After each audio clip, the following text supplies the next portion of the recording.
Ani Bojo Kanawia. This is going to be a short intro on the language tree, or language binary tree, if you want to call it that. How the language has evolved and de-evolved and where it is today. So here we are, we're talking about first speakers. What is a first speaker? Well, to start with, here you have a community, all these old people, Anishinaabemowin Mtig, Mama, Nagashe, Papa, Nos. So you have your parents, And over here you have all your relatives, your friends, your cousins, your siblings. They're all here, and everybody, can you imagine? Everybody speaking the language. And you are the newbie, and you're being immersed every day with the language, with the sound of our people. This is before 1940s, 50s, 30s, and a long time ago. It was this is how we were. Now let's go up a few decades. All right, this is after. Now look at what's happening here. Our people have been kidnapped and put in this residential school. They weren't allowed to speak their language. And then we have another generation that's still on today. Back then it was called the 60-70 scoop. Today it's called Children's Aid, Child Care Services. And this is where this group of young people are being trained to not speak and know who they are. Of course, we've had alcoholism and poverty. Our people were living in impoverished conditions. And of course, a lot of our people our family went to the cities and left the reserves, left the land of our language to make a living. Lots of them lost their status cards, their rights, through franchising or marriage, and there was poor employment. There was no Indian schools in the big cities. So here you have your speaker, and the only ones, there's very few. The grandparents, the great uncles, the great aunties, those are the ones that would speak the language. So the numbers are really decreased, Everybody else, we're all separated and divided. Okay, let's go up to another few decades. Here we are, 2000 to the present. This is the language tree. Now here's your first speaker.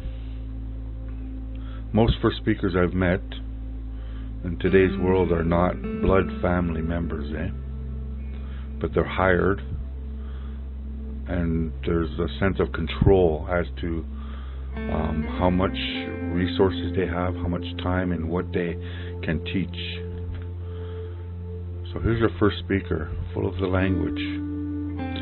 And they're pouring out the language to fathers and mothers, parents, and the children. They're pouring out to different people in the medicine field, Counselors,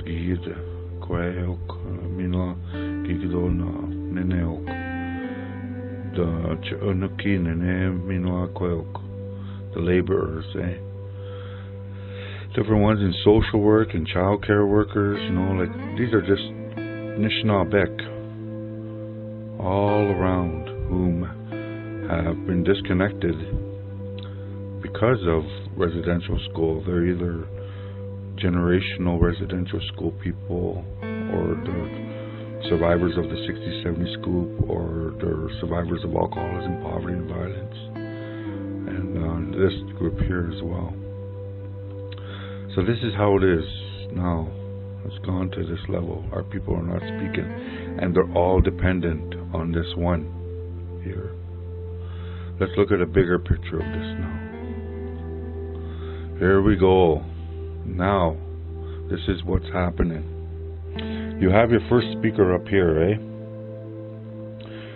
And from there, here she is, and let's say she has 20 people, and only 3 are committed to the language. So they're only covered halfway, because they weren't homegrown Anishinaabemowin, you know.